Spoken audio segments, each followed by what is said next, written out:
Emma Rodriguez glanced at her phone for the fifth time in 10 minutes. The screen showed 3 missed calls from her younger brother Carlos, each one making her stomach twist with worry. She sat at her desk on the 42nd floor of Kane Industries, surrounded by marketing reports and campaign proposals that suddenly seemed insignificant. The Seattle skyline stretched endlessly beyond the floor 2 ceiling windows, but Emma's mind was elsewhere. Carlos never called during work hours unless something was seriously wrong. Their grandmother Rosa had been feeling unwell lately, and at 83, every health scare felt like a potential emergency. Emma worked as a marketing assistant at one of the city's most prestigious investment firms, okay? The job paid well enough to support her small family. After their parents died in a car accident 5 years ago, she had become the primary caregiver for both Carlos, who was finishing his final year of college, and their grandmother, who refused to leave the old family home in the International District. The office buzzed with its usual afternoon energy. Phones rang constantly, keyboards clicked in rhythm, and well-dressed executives hurried past carrying important documents. Emma tried to focus on the social media analytics report due by 5 o'clock, but her concentration kept breaking. Her phone vibrated again. This time it was a text message from Carlos that made her blood run cold. Abuela collapsed. At Harborview Hospital now. Come quick. The boss everyone fears, Sebastian Kane, emerged from the elevator at exactly 3:30 as he did every Monday, Wednesday, and Friday. At 34, he had built Kane Industries from a small startup into a billion-dollar empire in just 8 years. His reputation preceded him everywhere he went. Brilliant. Demanding and absolutely ruthless in business, Emma watched him stride across the office floor toward his corner suite. Sebastian stood 6 feet tall with dark hair that was always perfectly styled, wearing suits that probably cost more than Emma made in 3 months. His presence commanded attention without him saying a single word. Everyone in the office respected Sebastian, but most also feared him. He had impossibly high standards and little patience for excuses. Emma had worked directly under his supervision for 18 months. She could count on one hand the number of times she had seen him smile genuinely. But there was something else about Sebastian that Emma noticed during their daily interactions. Behind his stern exterior, she occasionally caught glimpses of someone more complex. When he thought no one was looking, his expression would soften slightly. During late evening meetings, she had seen him quietly arrange for dinner to be delivered. 2 overworked staff members. Sebastian stopped at Emma's desk, reviewing his afternoon schedule on his tablet. "The Morrison presentation needs final revisions before tomorrow's board meeting," he said without looking up. "I want the demographic analysis expanded and the budget projections double-checked." "Of course, Mr. Kane," Emma replied, trying to keep her voice steady despite the panic building inside her chest. "I'll have everything ready." A desperate situation, Sebastian finally looked at Emma directly, and something in her expression made him pause. He had always been perceptive about people. It was one of the skills that made him such a successful businessman. Emma's usual calm composure seemed strained, and her hands were trembling slightly as she organized papers on her desk. "All right," he asked, his voice losing some of its typical business formality. Emma hesitated. In the 18 months she had worked for Sebastian, she had never asked for special treatment or flexibility. She arrived early, stayed late when needed, and maintained professionalism even during the most stressful projects. But now she faced an impossible choice between her job security and her family emergency. "Mr. Kane, I need to ask you something," Emma began carefully. "My grandmother has been taken to the hospital, and I really need to leave work early today. I know the Morrison presentation is critical, and I promise I can finish it tonight from home if necessary." Sebastian studied her face for a moment. He knew Emma's work ethic was exceptional, and her dedication to the company was unquestionable. She had never asked for time off unexpectedly, never complained about overtime, and consistently delivered high-quality work under pressure. "What kind of medical emergency?" Sebastian asked. She collapsed at home. "My brother called from the hospital," Emma explained, her voice starting to crack with emotion. "She's 83, and after our parents died, she's basically all the family Carlos and I have left." Shocking proposals. Bastian walked around to the front of Emma's desk, leaning against it casually. The office around them continued its busy rhythm, but Emma felt as though they existed in a private bubble of conversation. "Emma, You've been working here for over a year, Sebastian said thoughtfully. In that time, you've exceeded every expectation I've had. You're intelligent, reliable, and honestly, I don't know how this department would function without you. Emma felt a small flutter of hope. Maybe Sebastian would understand her situation and let her leave early without any complications. However, Sebastian continued and Emma's heart sank. Today is particularly challenging. Morrison account represents potentially $30 million in new business. The presentation must be perfect, and I was counting on your expertise to make that happen. Emma nodded, understanding the impossible position she was in. I could work on it from the hospital waiting room, or I could come in extra early tomorrow morning to make any final changes. Sebastian was quiet for several long moments, appearing to consider her options. But then something shifted in his expression, and he looked at Emma with an intensity that made her breath catch. I have a different proposal, Sebastian said, his voice dropping to almost a whisper. I'll let you leave right now with full pay for the day, and I'll personally handle the Morrison presentation myself. Emma blinked in surprise. That's incredibly generous, Mr. Kane, but what's the catch? Sebastian smiled. But it wasn't his usual business smile. This expression was more personal, more vulnerable somehow. The catch is simple. I want you to kiss me. The moment everything changes, Emma stared at Sebastian in complete shock. She was certain she had misheard him, or that this was some kind of test of her professional boundaries. But Sebastian's expression remained serious, expectant. I'm sorry, what did you just say? Emma asked quietly. You heard me correctly, Sebastian? Replied, one kiss, and you can leave immediately to be with your family. I'll handle everything here. Emma's mind raced through a dozen different responses. She could report him to human resources for harassment. She could refuse and try to negotiate another solution. She could simply walk away and deal with the consequences later. But as she looked into Sebastian's eyes, she realized something surprising. This wasn't the demand of a powerful man taking advantage of an employee's desperation. There was something almost vulnerable in his expression, as though he was taking an enormous risk by making this request. Why? Emma asked simply. Sebastian moved closer. Close enough that she could smell his cologne and see the tiny flecks of gold in his dark brown eyes. Because I've wanted to kiss you since the day you started working here, he said honestly. Because every morning when you bring me coffee, I imagine what it would be like to touch your face. Because you're the most beautiful, intelligent woman I've ever met. And I think about you constantly. Emma felt her cheeks burning with embarrassment and something else she couldn't quite identify. In all her months working for Sebastian, she had occasionally caught him looking at her in ways that seemed more personal than professional. But she had always dismissed those moments as her imagination. This is completely inappropriate, Emma said, but her voice lacked conviction. You're absolutely right, Sebastian agreed. It's inappropriate. It's probably grounds for a lawsuit. And it's definitely not how a professional relationship should work. But Emma, I'm not asking as your boss right now. I'm asking as a man who has developed feelings for an extraordinary woman. The choice that changes everything. Emma looked around. The office, suddenly aware that their conversation might be overheard. But most of her colleagues were focused on their own work, and Sebastian had positioned himself in a way that created privacy between them.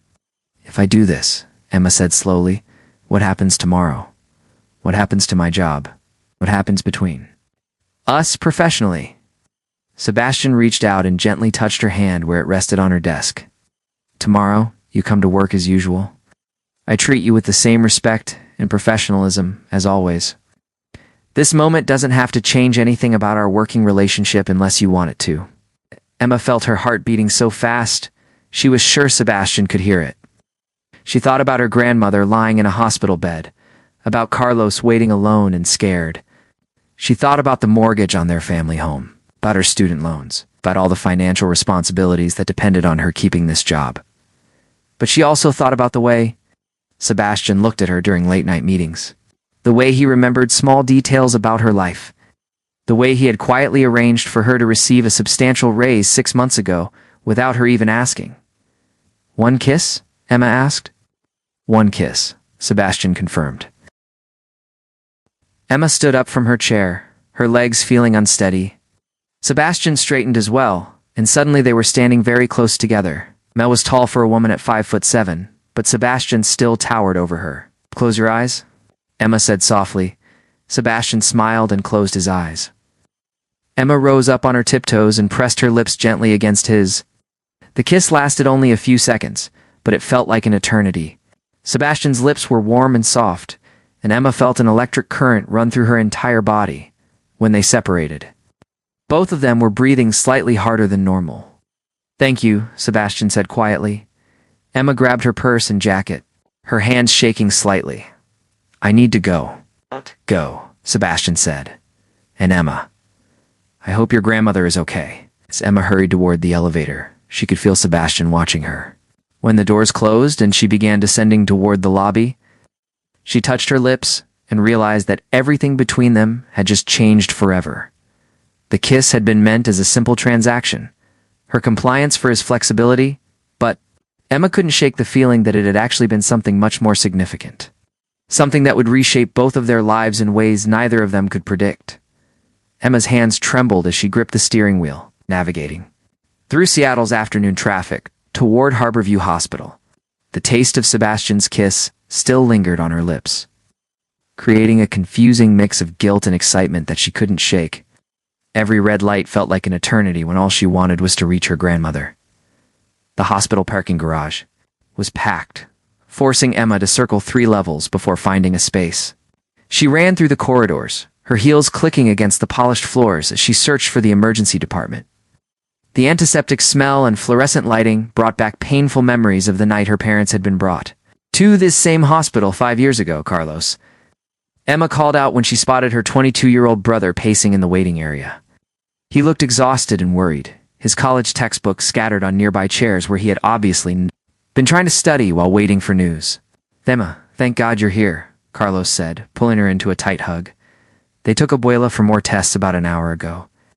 The doctor said she had some kind of episode at home, but they're not sure what caused it yet."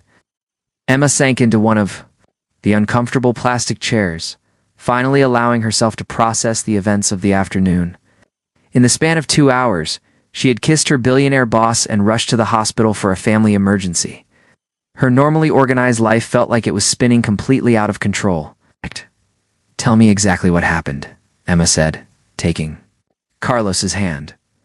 Carlos ran his fingers through his dark hair, a nervous habit he had inherited from their father. "I stopped by the house after my economics class to check on her. She was making empanadas for dinner. You know how she always cooks too much food? Then suddenly she just grabbed the counter and said she felt dizzy. Before I could reach her, she collapsed." An unexpected visitor 3 hours later, Emma and Carlos were still waiting for test results when a commotion near the emergency department entrance caught their attention. Emma looked up to see Sebastian Kane walking through the automatic doors, carrying a large bouquet of white roses and what appeared to be takeout bags from their grandmother's favorite Mexican restaurant. "Mr. Kane?" Emma stood up in shock. "What are you doing here?" Sebastian approached them with an expression of genuine concern. He had loosened his tie and rolled up his sleeves, making him look less like the intimidating CEO and more like a regular person worried about a friend's family. "Wanted to make sure your grandmother was okay," Sebastian said simply. "And I thought you and Carlos might not have eaten anything." He handed the food bags to Carlos. "I asked my assistant to find out what restaurant your grandmother likes." "I hope I got the right place." Carlos looked between Emma and Sebastian with obvious curiosity. "Emma, you didn't tell me your boss was so thoughtful." Emma felt her cheeks burning. She had never mentioned Sebastian to her family beyond basic work complaints, and certainly had never indicated that their relationship might be anything other than professional. "Sebastian, this is my brother Carlos," Emma said awkwardly. Yes. Carlos. "This is Sebastian Kane, my boss." Sebastian shook Carlos's hand warmly. "Your sister talks about you all the time. She's very proud of your academic achievements. She talks about me at work." Carlos grinned at Emma. "I'm surprised she has time to mention family with how much she works. Seeing a different side, eh, doctor?" In Scrubs approached their group, and Emma immediately stood up with nervous anticipation. "Family of Rosa Rodriguez?" "Yes, that's us," Emma replied quickly. "Your grandmother is stable," the doctor explained. "She experienced what we call a vasovagal episode, which caused her to faint. It's often triggered by dehydration, stress, or standing for long periods. At her age, we want to keep her overnight for observation, but her vital signs are good." Emma felt tears of relief flooding her eyes. Carlos wrapped his arm around her shoulders, and she noticed Sebastian step closer as well, as though he wanted to offer comfort but wasn't sure if it would be appropriate. "Can we see her?" Carlos asked. "2 visitors at a time," the doctor replied. "She's in room 314. As they walked toward the elevator, Sebastian held back. "I should go," he said. "I just wanted to make sure everything was okay." "Don't be ridiculous," Carlos said before Emma could respond. "You brought dinner and flowers. Abuela would be offended if you left without meeting her." Emma looked at Sebastian, uncertainly. Having her boss meet her grandmother felt like crossing a significant boundary, especially after what had happened between them that afternoon. "Only if you're sure," Sebastian said, looking directly at Emma. "I don't want to intrude. On family time." Grandmother's wisdom, Rosa Rodriguez, was sitting up in her hospital bed when they entered the room, looking remarkably alert for someone who had collapsed just hours earlier. Despite being in her 80s, she had maintained the sharp intelligence and strong will that had helped her raise Emma and Carlos after their parents' death. "Mia," Rosa exclaimed when she saw Emma. "You didn't need to leave work early for this old woman." "Of course I did, Abuela," Emma said, kissing her grandmother's forehead. "You scared us?" Rosa's eyes immediately focused on Sebastian, who was standing politely near the door holding the white roses. "And who is this handsome young man?" "Abuela, this is Sebastian Kane," my boss, Emma explained. "He wanted to make sure you were okay." Sebastian approached the bed and offered the flowers with a slight bow. "Mrs. Rodriguez, it's an honor to meet you. Emma speaks of you constantly." Rosa accepted the roses with obvious delight. "Call me Rosa, please. And these are beautiful." "White roses are my favorite." She looked between Sebastian and Emma with eyes that seemed to see far more than anyone gave her credit for. Emma never mentioned her boss was so considerate. Carlos pulled chairs closer to the bed for everyone to sit down.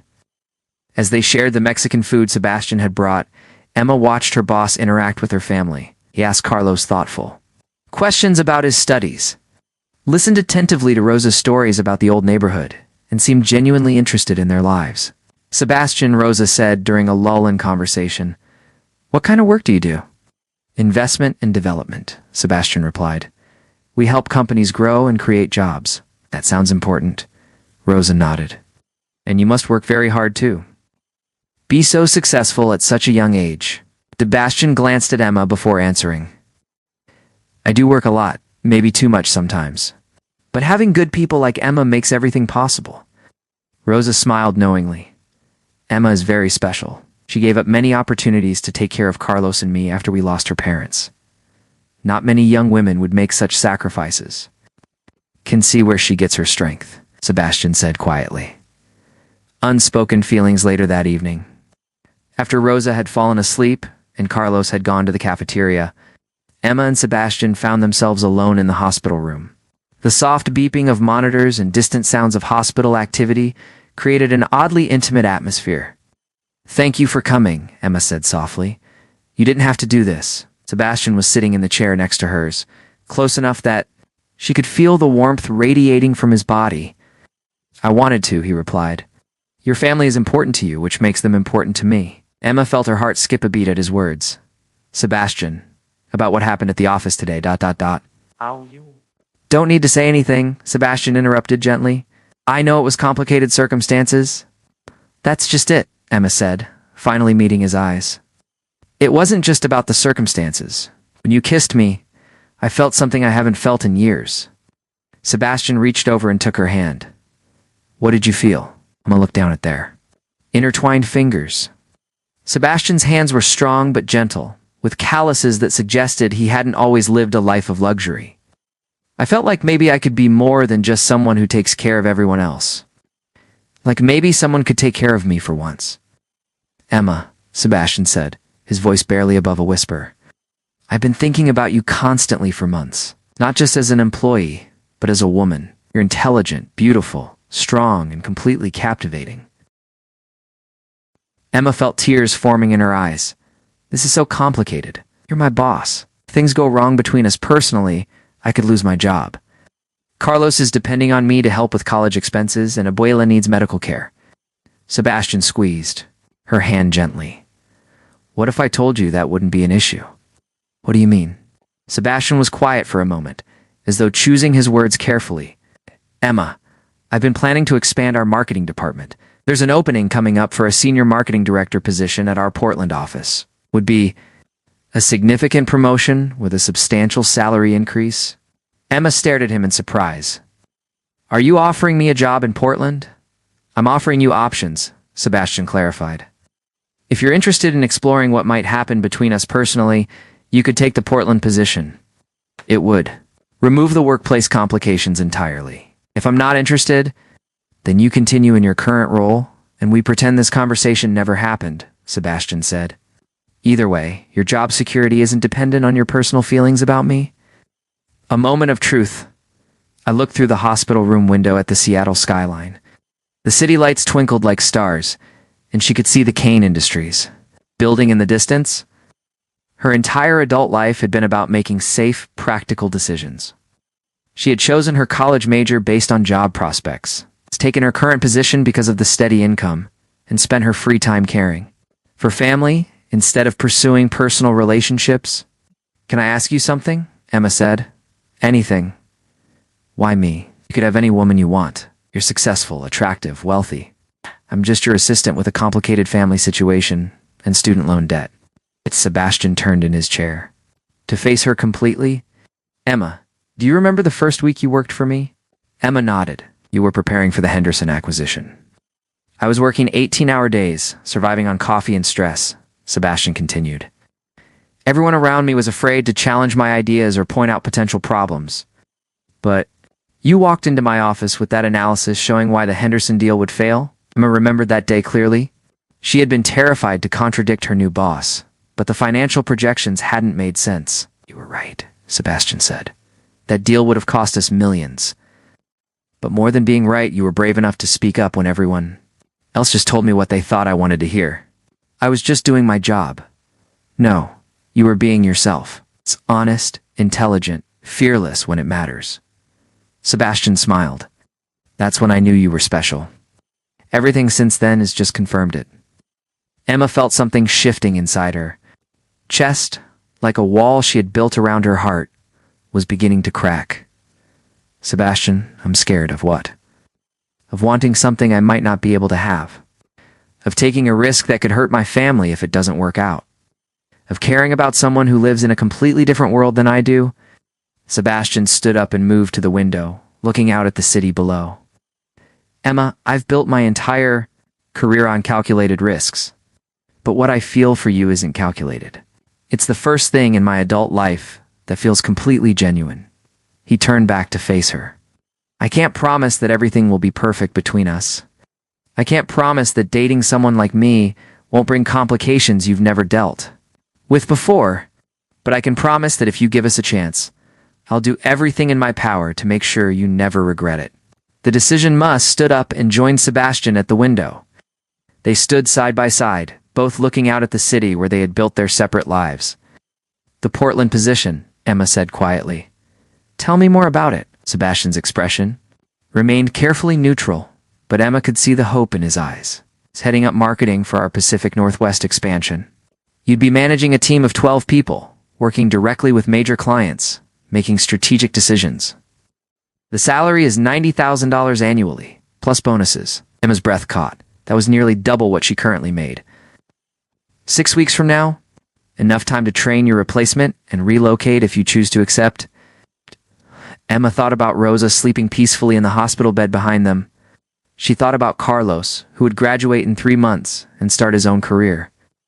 Thought about the small apartment she had shared with her grandmother for 5 years, and the dreams she had put aside to take care of her family. If I took the job, Emma said carefully, would you expect us to date? I would hope we might explore the possibility, Sebastian replied. But Emma, I want you to take the job because it's right for your career, not because of any personal feelings between us. Emma turned to look at him directly. And if I took the job but decided I wasn't interested in dating you?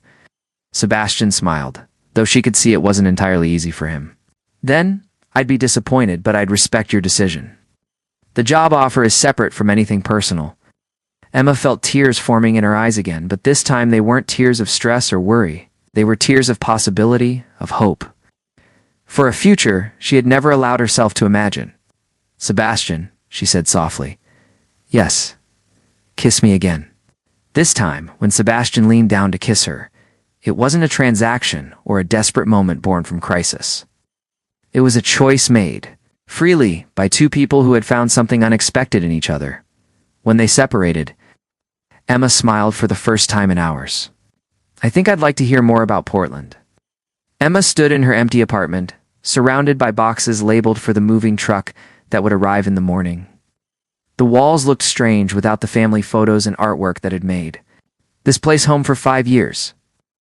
Everything was packed except for one small suitcase that would travel with her to Portland. The past 6 weeks had passed in a whirlwind of preparation, training her replacement and spending time with Sebastian. Outside of work, they had been careful to maintain professionalism in the office, but their evenings together had revealed depths to both of them that neither had expected. Sebastian had shown Emma a Seattle she had never seen before, quiet restaurants where they could talk for hours, art galleries that stayed open late, scenic drives along the coast where they watched sunsets together. But more importantly, he had shown her parts of himself that he kept hidden from the business world. She learned that he had grown up in a working-class family in Tacoma, that his success had come through scholarships and relentless hard work. Rather than privilege, she discovered that he donated millions anonymously to educational programs and that he personally mentored young entrepreneurs from disadvantaged backgrounds. Emma had also shown Sebastian aspects of her world that he had never experienced. Family dinners with Rosa and Carlos, community festivals in the International District, the simple pleasure of cooking together in a small kitchen. Sebastian seemed to treasure these ordinary moments as much as Emma enjoyed their more sophisticated adventures. Rosa's wisdom, Mia. Are you sure about this? Rosa asked as she helped Emma fold the last of her clothes. At 83, Rosa had recovered completely from her hospital episode and seemed to have gained even more energy than before. I'm sure about the job, Emma replied honestly. That's An incredible opportunity. I'm less sure about everything else. Rosa sat down on Emma's bed, patting the space beside her. Tell me what scares you. Emma settled next to her grandmother, just as she had done countless times as a child, when she's needed comfort or advice. What if I'm not good enough for his world? What if he gets bored with me once I'm not a challenge anymore? What if I fall in love with him and he breaks my heart? And what if none of those things happen? Rosa asked gently. What if he loves you exactly as you are? What if you make each other happy for many years? What if this is the chance for the life you've always deserved? Emma leaned against her grandmother's shoulder. I gave up so much to take care of you and Carlos after Mom and Dad died. I don't regret it, but sometimes I wonder what might have been different. Mia, you didn't give up anything, Rosa said firmly. You invested in family, and that investment made you the strong, loving woman you are today. Sebastian sees that strength. It's part of why he loves you. Emma sat up to look at her grandmother. He hasn't said he loves me. Rosa smiled knowingly. Doesn't need to say the words.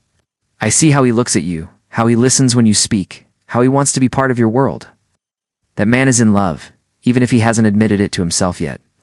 The Portland opportunity the next morning, Sebastian arrived early to help load Emma's belongings into the moving truck.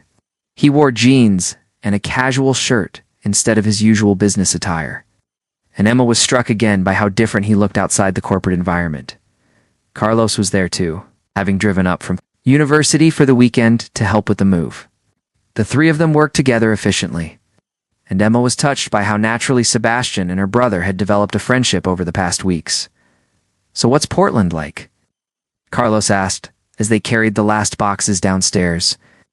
Beautiful, Sebastian replied. Lots of parks, great food scene, close enough to the mountains and ocean for weekend trips.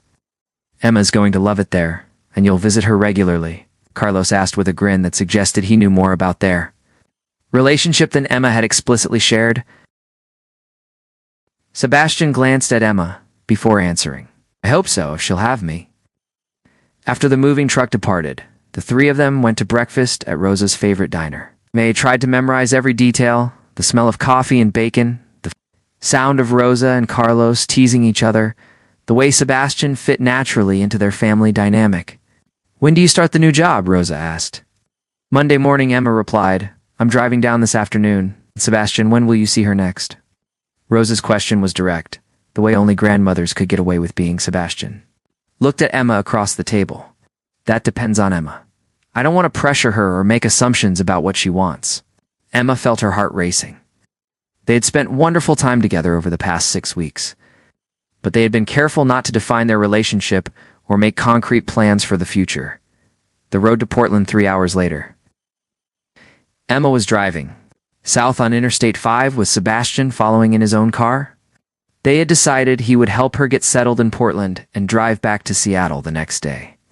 It felt symbolic somehow, traveling toward her new life with him beside her, but both of them maintaining their independence. The Oregon landscape rolled past Emma's windows as she considered everything that had changed since that afternoon. 6 weeks ago, when she had needed to leave work early, her entire future had shifted because of one desperate moment and one impulsive kiss. Her phone rang through the car's Bluetooth system. Sebastian's name appeared on the dashboard screen. "How are you feeling?" His voice filled the car. "Nervous. Excited. Terrified," Emma admitted. All at the same time. "That sounds about right for a major life change," Sebastian said. "Emma, I want you to know something." "What?" "Whatever happens between us personally, I'm proud of you for taking this risk. You deserve every opportunity that's coming your way." Ma. Felt tears prick her eyes. "Thank you. That means everything to me." They drove in comfortable silence for several miles, each lost in their own thoughts about what the next phase of their lives might hold.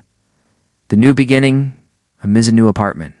In Portland was everything the company had promised, spacious, modern, with views of the city and mountains beyond. Sebastian helped her unpack the essentials while Chinese takeout grew cold on the kitchen counter. "This place is amazing," Emma said, looking around at what would be her new home. "I can't believe this is my life now." Sebastian was hanging pictures in her living room, including several photos of Rosa and Carlos. "You've earned all of this," he said. "Your talent, your work ethic, your character, it all brought you here." As evening fell, they found themselves sitting on Emma's new couch, sharing wine and looking out at the Portland skyline. The city lights were different from Seattle, but equally beautiful. And Emma felt a sense of possibility she hadn't experienced in years. "Sebastian," Emma said quietly. "Yes, I need to tell you something." Sebastian turned to face her, his expression serious. "Whatever it is, you can tell me." Emma took a deep breath. "I'm falling in love with you." The words hung in the air between them. Sebastian's face showed surprise, then relief, then something that looked like pure joy. "Ah," he said softly, reaching for her hands. "I fell in love with you months ago. I was just afraid to admit it, even to myself." "Why were you afraid?"